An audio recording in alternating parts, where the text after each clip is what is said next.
Salut tout le monde, c'est Marc-Aurélien pour Pampré France. Je vous propose aujourd'hui le DevCast numéro 6 dans lequel on va apprendre à créer une application qui va tout d'abord contenir une liste qui va permettre de lister plusieurs éléments, une quantité importante d'éléments, et un cookie pour sauvegarder cette liste. Et donc dans cette liste, j'ai décidé arbitrairement de sauvegarder des favoris web. Donc on va avoir deux text fields qui vont permettre de venir sauvegarder un titre, voilà, d'une page web, par exemple Google, et une adresse.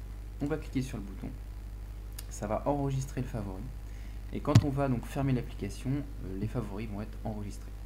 Et quand on cliquera sur les favoris, on pourra ouvrir le site en question dans une nouvelle fenêtre. Donc voilà.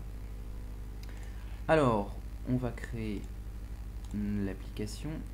Alors, je vais l'appeler web list. Voilà. Et je vais créer une scène dans web list. Voilà. Que je vais appeler liste. Et je vais aller chercher tout ça dans mon workspace, donc web list. Et je vais charger dans Notepad++. Alors, l'ancien fichier, ça, voilà. Donc, dans Notepad++, je charge Stage et List Assistant, comme d'habitude, et list.html. Alors, je n'appelle plus la scène First Assistant, mais List Assistant. Donc, faites attention quand vous allez copier éventuellement des fonctions des autres devcast, il faudra changer le nom ici, ne pas mettre First Assistant, mais List Assistant au début de chaque fonction. Sinon, ça ne va pas marcher et vous allez y passer des heures. Alors, donc, on va regarder si ça fonctionne déjà. Alors, où est-ce que je suis? Voilà. Donc, je vais lancer la première scène avec ce petit code qui est toujours le même. Voilà, ici. Et on va voir si ça fonctionne. Donc, je lance web list, voilà, dans l'émulateur. Donc ça marche, on a bien le petit texte qui nous dit que la carte a été bien chargée. Alors on va s'attaquer au problème. Alors, on va d'abord créer deux text fields qui vont nous permettre de créer, de rentrer le titre et le lien d'une scène, d'un site. Donc c'est dans Setup toujours. Je fais un petit peu de place et je vais mettre un petit commentaire text field titre. Voilà. Je colle et donc vous voyez c'est toujours le même code pour les text fields. On a donc des attributs et un modèle qui sont donc mis ensemble sous un identifiant que j'ai appelé titre. Voilà. Alors, ok. Dans le modèle, je fais appel à une variable title que je n'ai pas définie. Donc, il va falloir que je définisse title. Donc, je vais mettre par exemple titre de la page. Voilà. Et je vais prendre la partie HTML du bouton pour la mettre dans le fichier HTML qui est là. Donc, j'enlève tout ça. Et je mets donc mon keyfield dans le fichier HTML. Donc j'ai bien ici donc une étiquette titre qui va référer à une étiquette titre dans le fichier HTML. Donc on voit ici qu'il y a une communication entre JavaScript et HTML. Donc JavaScript va charger tous les attributs qu'on a mis ici, le modèle avec le title dedans, donc le titre de la page. On va voir si ça fonctionne. Donc je sauvegarde les deux et j'exécute.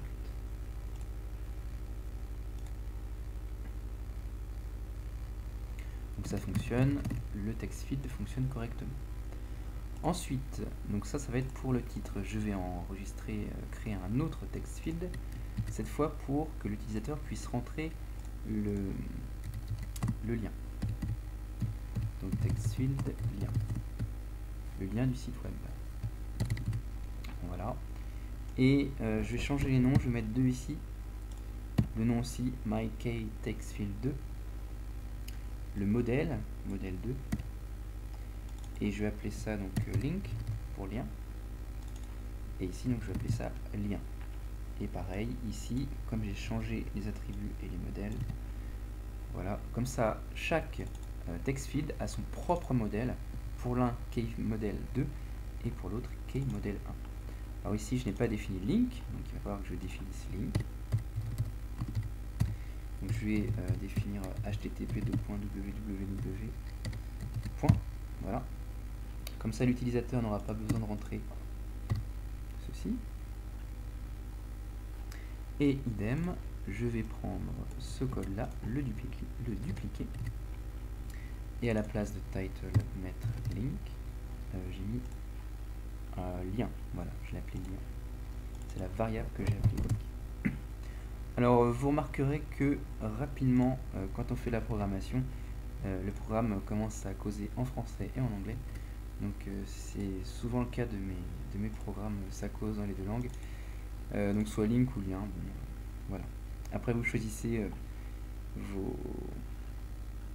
vos propres noms. Voilà. Donc, on va voir si ça fonctionne. Je lance et normalement, si je ne me suis pas trompé, si je n'ai rien oublié. Alors, donc qu'est-ce qui se passe? Alors, oui, j'ai oublié un petit div. Alors, il manque un div ici. Ouais, il manque un petit div. Bon, là, je vais le rajouter. Voilà. Alors, il manque un div ici et un div là. Voilà. Là, ça doit marcher.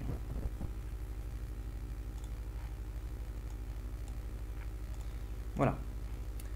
Donc, en fait, mes fonctions n'étaient pas, mes divs n'étaient pas refermés.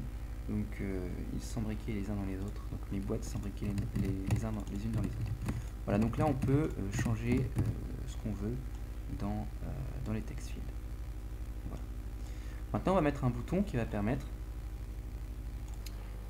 de sélectionner, de donner la possibilité à l'utilisateur de sélectionner, d'enregistrer le favori. Donc je mets ça toujours à la suite, je vais appeler ça bouton. Alors les commentaires c'est fort utile, hein, vous mettez 2 slash et Notepad++ met en vert le texte qui veut dire que eh bien, on a du commentaire. Donc là c'est pareil, j'ai déjà utilisé ce code là plusieurs fois, donc je ne vais pas vous le redétailler.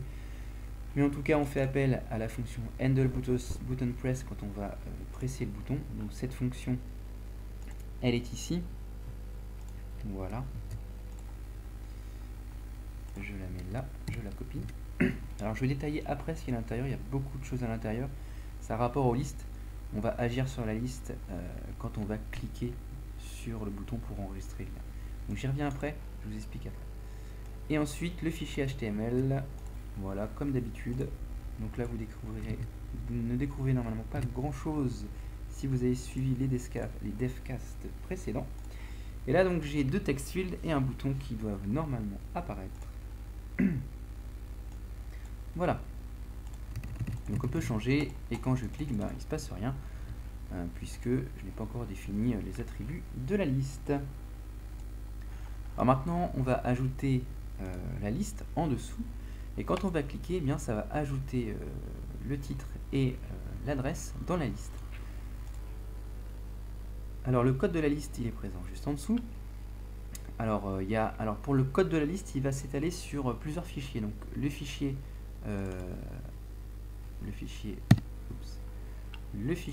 JavaScript. Voilà, donc c'est un gros code. Donc encore le fichier JavaScript pour les fonctions qu'on va appeler. Et ensuite, donc, le fichier HTML, un autre fichier HTML qui va donc être list item, qui va venir formater un peu les items, donc les composants de la liste, et list container qui va venir formater la liste dans son ensemble. Voilà.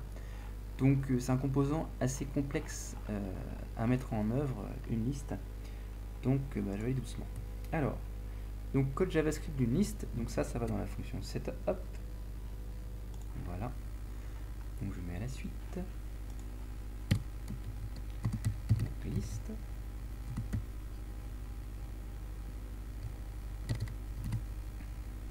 Alors on va expliquer un petit peu à quoi tout ça sert.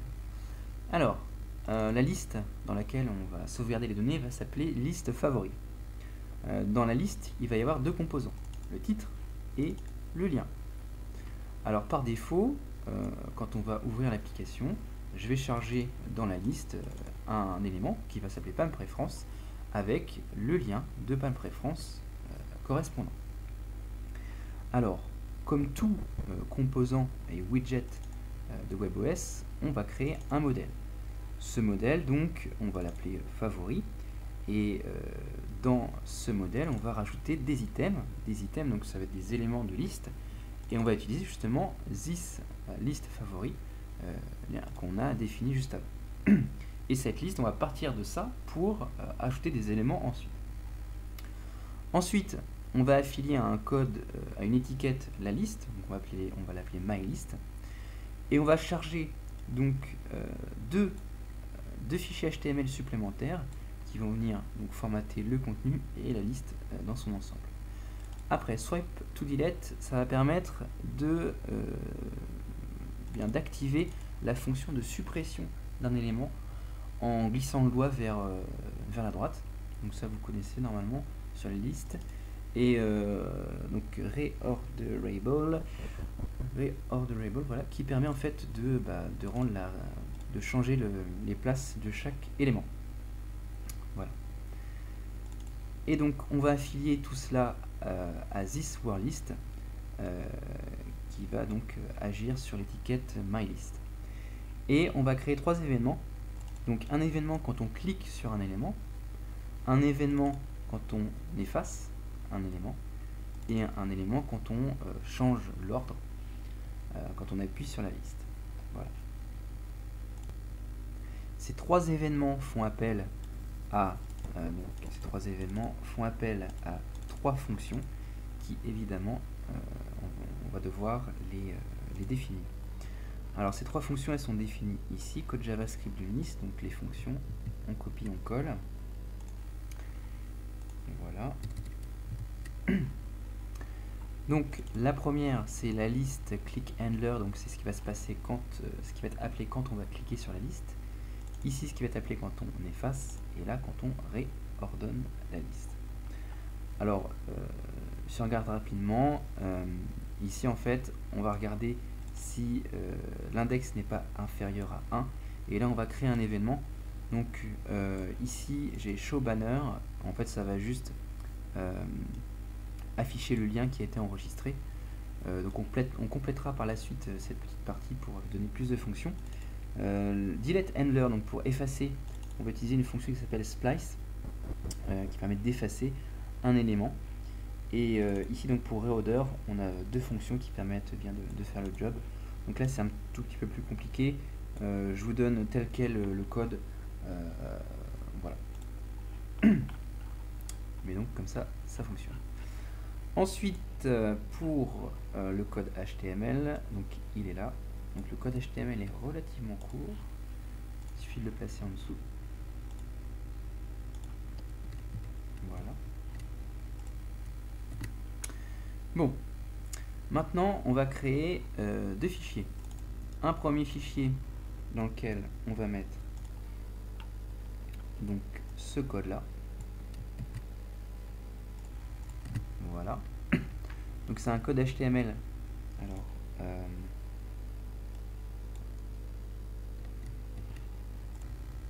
voilà, donc j'ai copié le code qui est présent ici dans un premier fichier, et on va faire un deuxième fichier dans lequel on va copier ce code là. Voilà. Donc, et on va enregistrer. Alors si on regarde dans la liste, on appelle un fichier pour donc item template. Ça va permettre en fait de formater les items. On l'a appelé list item. Donc on va l'appeler de la même manière, et je l'ai rangé dans liste, donc au même endroit que la scène qui est ici. Donc je vais enregistrer sous. Alors dans voilà, donc dans liste, voilà, et je vais venir enregistrer ici list item.html. Voilà. Donc là, Notepad++ reconnaît que c'est du HTML. Voilà. Ensuite, pareil, ici, j'appelle list container. Donc, je vais devoir enregistrer ce fichier. Donc, toujours dans Views. Est-ce que je suis au bon endroit? Donc, c'est dans List. Voilà. App, Views, List. Et là, j'enregistre voilà, listcontainer.html. Voilà. Et encore, il reconnaît que c'est du code HTML. Donc ces deux fichiers en fait viennent formater la liste. Alors pour vous expliquer rapidement, ici en fait on crée une table, donc on va placer une petite image ici devant le texte, et là on va charger les titres qui vont être chargés dans la liste. Et ici donc on va charger les éléments de la liste en les formatant en palm list, donc, pour que ce soit un petit peu plus joli. Voilà. Ok, donc normalement je n'ai rien oublié. Alors souvent j'oublie quelque chose, mais là je pense que j'ai rien oublié. Donc on va voir si ça fonctionne. Alors je lance, et normalement la liste devrait apparaître. Alors, donc il y a un petit souci ici. Alors le petit souci vient du fait que j'ai enregistré mes fichiers au mauvais endroit. Donc, parce qu'en fait précédemment j'avais fait un programme qui s'appelle list, et là je l'ai appelé weblist.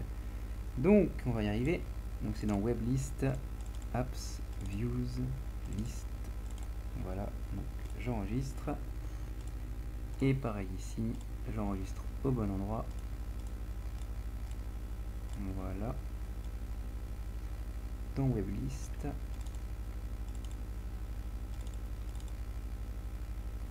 Voilà. Et là donc ça doit normalement fonctionner. Et donc si le logiciel ne trouve pas donc qu'on appelle les templates, ce qui permet de formater la liste, il nous dit dans un petit message. Bon, donc on a bien Palm Preference qui apparaît ici, et on n'a pas de petite image favori.png. Alors cette image, vous pouvez prendre ce que vous voulez. Donc moi j'en ai déjà une qui doit se trouver par ici. Donc c'est dans liste. Voilà. Voilà, donc vous prenez l'image que vous voulez. Donc là, moi je vais la chercher sur un autre essai. Donc normalement c'est la taille d'une icône. Voilà, et vous la copiez ici. Alors c'est une image 32-32. Voilà, en PNG. Vous pouvez mettre du JPEG, hein, il suffit de changer le nom ici. Donc c'est directement dans la racine de l'application liste. Vous mettez votre image, et là quand on compile normalement ça doit le faire. Voilà, on a une jolie image.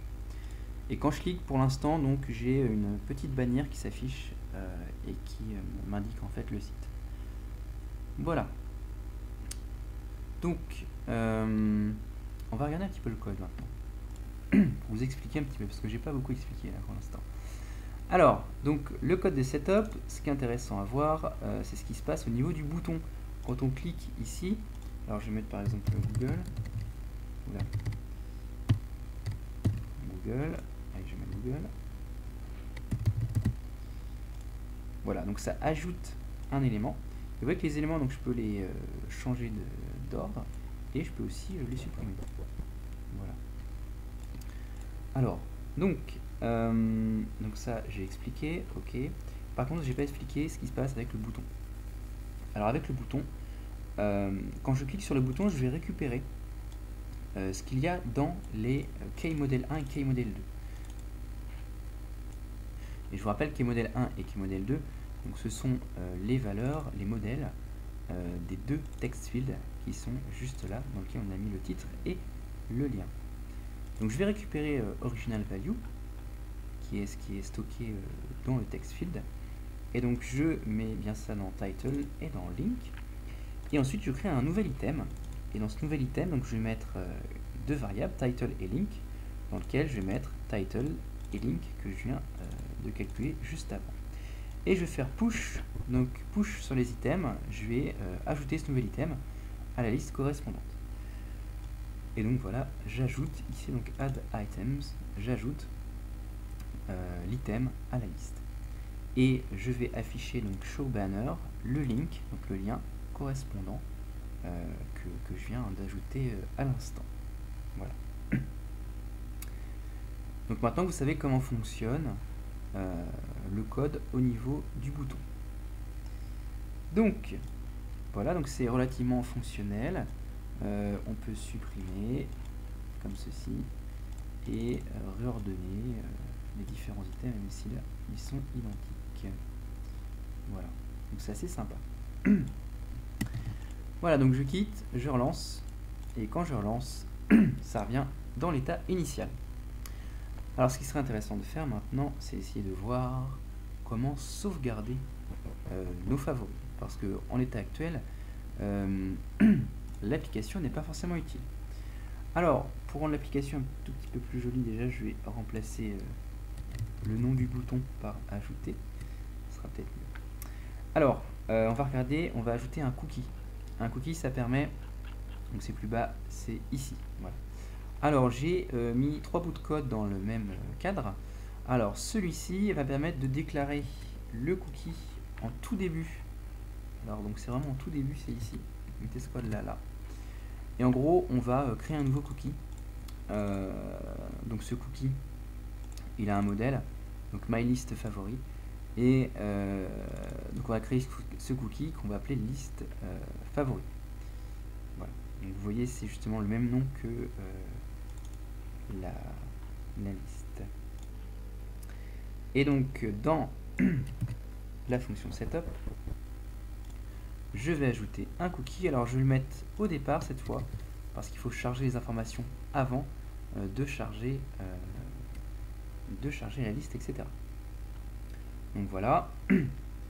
Alors, le problème ici, c'est que je définis donc, alors try et catch, ce sont donc try en fait, il va essayer ce qu'il y a entre les deux accolades, et s'il n'y arrive pas, eh bien il va faire ce qu'il y a dans les deux autres accolades. Donc ici, if point d'exclamation this list favori, ça veut dire en fait que si la liste favori n'existe pas, eh bien il faut la créer. Donc tu la crées et donc tu mets un élément à l'intérieur, PAM préférence et le lien. Et si tu n'arrives vraiment pas à faire ça, eh bien tu crées une liste mais vide. Voilà. Alors évidemment, comme on va charger la liste, puisqu'ici on a cookie get, on va charger la liste. Il va falloir que plus bas ici, si je redéfinis la liste, eh bien ça va écraser la liste qui a été chargée. Donc cette partie-là, il faut impérativement la supprimer. Elle était utile avant, et maintenant, je dois la supprimer. Voilà. Donc là, je vais charger un cookie, mais évidemment, il va falloir créer le cookie quand on va sortir de l'application. Donc ça, c'est le dernier code qui est ici. On va l'ajouter à une fonction, donc ici, donc souvent en bas, donc ces fonctions activate ou désactivate. Donc activate, c'est ce qui va se passer quand on active une scène, et désactivate, c'est ce qui va se passer quand on sort d'une scène. Donc nous, quand on va cliquer sur l'application, quand on va sortir de l'application, on va cette fonction-là va être démarrée automatiquement, et on va enregistrer dans un cookie la liste correspondante. Et maintenant, je vais charger pour voir si en effet le cookie fonctionne bien. Donc là, j'arrive dans l'état initial où donc il n'y a pas de cookie. Donc s'il n'y a pas de cookie, on en crée un. Donc on crée la liste favori qu'on remplit initialement. Donc je vais rajouter Google. Voilà. .fr. Alors sur l'émulateur, faites attention, mais le clavier est en QWERTY. Donc si j'appuie sur la touche point, ça fait des virgules. Donc faites attention. Voilà, donc j'ajoute et bien je vais sortir. Et comme par magie, normalement, voilà, tout est sauvegardé. Et on va pouvoir bien sauvegarder pas mal de sites internet. Central.net, je crois. Voilà. Et donc quand on clique sur les items, on a, donc là c'est le code qui est handle button press, c'est ici, voilà. Non, c'est pas là, c'est list click handler, voilà. Ici donc on a event item link qui est exécuté. Et donc quand on va cliquer, en fait, quand je vais cliquer, je vais avoir un événement ici qui va contenir le titre et le lien. Et moi je vais extraire, parce que là je l'ai choisi arbitrairement, d'afficher le lien link. Mais je pourrais afficher, non pas ce que j'ai mis dans link, mais ce que j'ai mis dans le title. Je peux mettre title. Et là quand je vais cliquer dessus,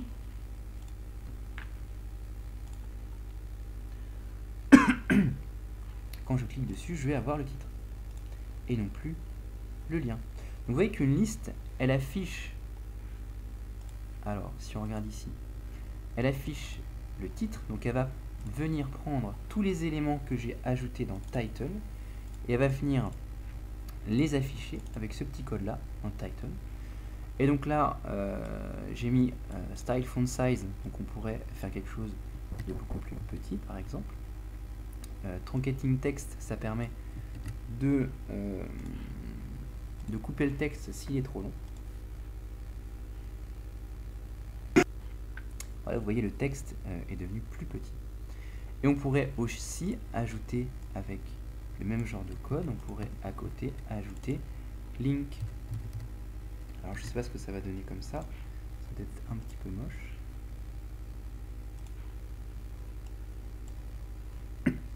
Voilà, donc vous avez à la suite le lien, le titre et le lien. Donc on pourrait faire une deuxième ligne, etc. Arranger de manière plus jolie les choses. Mais d'un point de vue utilisateur, on n'a pas vraiment besoin de connaître le lien. On veut surtout voir Palm Préférence, etc. Donc voilà. Donc là ça fonctionne bien. Alors, je vais revenir, je vais changer ce que j'ai changé ici. Dans List Click Handler, je vais afficher le lien. Voilà. Et je vais essayer de lancer le site dans le navigateur. Alors pour lancer le site dans le navigateur, c'est ici. Voilà. Je copie, je colle. Et bien je vais mettre ça juste après. Voilà. Comme ceci. Alors ici on fait appel à un service. Donc on va demander au système d'exploitation d'appeler l'application manager, donc le manager d'application. Et on va appeler une application qui s'appelle com.palm.app.browser, donc c'est en fait l'identifiant de l'application navigateur. Et ici donc on va mettre notre lien. Donc notre lien ça va être event item link. Voilà. Pour que ce soit joli, je peux mettre peut-être title. Voilà. Comme ça j'aurai le titre qui va s'afficher en bannière et le site qui va se lancer. Voilà. Donc si je clique, voilà, ça me lance Google, Palm Préférence et Précentral si j'ai bien rentré la bonne adresse. Voilà. Donc ça marche super bien. Voilà. Donc on va faire un petit peu de cosmétique maintenant. Donc je vais descendre. On va mettre un petit header, voilà, ici, dans la version, dans le fichier HTML. On va appeler ça favori web. Favori web. Voilà. Un petit peu plus joli. Je vais remettre en police 24 ici pour que ce soit plus sympa. 22. Voilà.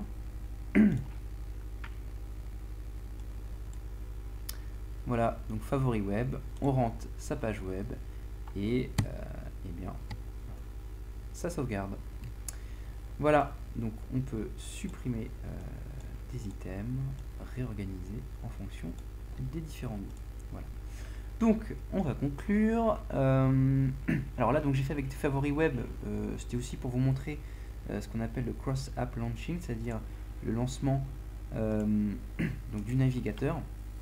Alors, ce qui est intéressant, c'est que vous pouvez lancer n'importe quelle application du moment où vous connaissez son identifiant. Vous pouvez même lancer des applications de développeurs tiers. Vous pouvez lancer BadKitty, enfin tous les clients Twitter, etc.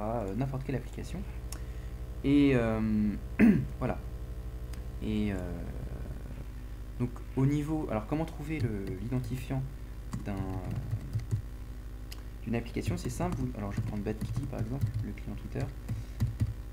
Vous tapez Palm Developer BadKitty et ça doit normalement vous relancer voilà sur le site de Palm. Et l'identifiant, il est écrit ici. C'est comme point quelque chose. Alors là, je me suis trompé, ça n'a rien à voir. Mais bon, ça se trouve sur internet. Voilà, pas de chance. Mon exemple marche pas. Mais sur le site de Palm, l'identifiant est ici directement. Voilà. Et tiens, je vois Cross-App Launching. Ça, c'est un truc vachement bien sous WebOS. Vous pouvez effectuer, donc justement BadKitty par exemple, vous allez pouvoir effectuer des actions une fois que vous avez lancé une application. Donc par exemple là j'ai Nito, on a le même genre de code, on a Application Manager, on a par contre une méthode, on a l'App ID, et ensuite on a des paramètres qui viennent agir sur l'application. Comme là on a mis des paramètres qui viennent agir sur l'application navigateur pour charger un lien. Voilà. Donc, vous voyez que la mise en place d'une liste, c'est pas forcément facile au premier abord. Donc, faut pas se tromper dans l'endroit où on met tous les fichiers. Bon, alors, ça fait 32 minutes que je parle, donc je vais m'arrêter. Je vais aller boire un coup d'eau. Et donc, si vous avez des questions, n'hésitez pas. Voilà. Alors, au niveau de mon code, au niveau des cookies, si vous remplissez beaucoup les favoris, vous allez voir qu'il va y avoir un bug au bout d'un moment. Pourquoi? Parce qu'en fait le cookie ne peut accepter qu'une certaine quantité de données. Donc je vous montrerai la prochaine fois comment sauvegarder plus de données avec la fonction dépôt. Voilà, donc je reprendrai éventuellement cet exemple pour vous montrer comment sauvegarder beaucoup plus de données. En tout cas, avec un cookie, vous allez pouvoir sauvegarder 20 ou 30 favoris, donc avec des adresses web. Sauf qu'au bout d'un moment, ça va bugger, ça va plus du tout enregistrer, ça va reformater la liste. Voilà. Donc ne vous étonnez pas si il y a ce petit bug là, mais c'est totalement, c'est normal, c'est dû en fait à la limitation des cookies. Donc un cookie en fait on l'utilisera pour enregistrer des petites données et on utilisera un dépôt que je vous montrerai dans le devcast, dans les devcasts suivants pour par contre enregistrer de